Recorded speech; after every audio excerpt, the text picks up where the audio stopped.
mummy यो प्याज तपाईँले के अरे पछि किनेर खानु नपरोस् त्यो पैसा जति सबै राख्छु भनेर रोपेको हो खुत्रुकेमा लाउँछु भनेर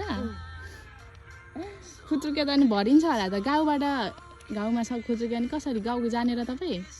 जाने नि पैसा भयो भने खुत्रुके लिनु होइन खुत्रुके त गाउँमा छनु दिएछ कहाँनिर चाहिँ लुगाको सक्नु नि आम्मा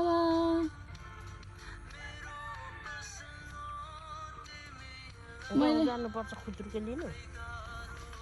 गाउँको खुत्रुके भनेको नि नझारेको र किन जानु त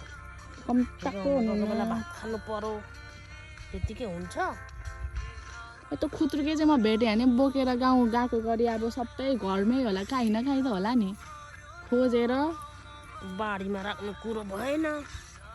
खोजेर कहाँ हानेर लुकाउनु भएको छ जान्छु म पहिला कति वर्ष भइसक्यो त्यहाँनिर खुत्रुकेमा पैसा हालेको मम्मी 6 महिना भयो होला 6 महिना चाहिँ भएको छैन है फेरि अस्तिको वर्ष गाउँ जाँदाखेरि हालेको ए राखेन भने 12 महिना 24 महिना भए पनि के गर्नु राख भने त हो चाहिँ हाम्रो मम्मीले यति धेरै रोपिसक्नु भयो कि आफैले यो यति मैले मम्मीले मजाले रोपी के अरे खनिदिएन कि ट्र्याक्टरले त्यहाँ चाहिँ आलु रोपेको छ हाम्रो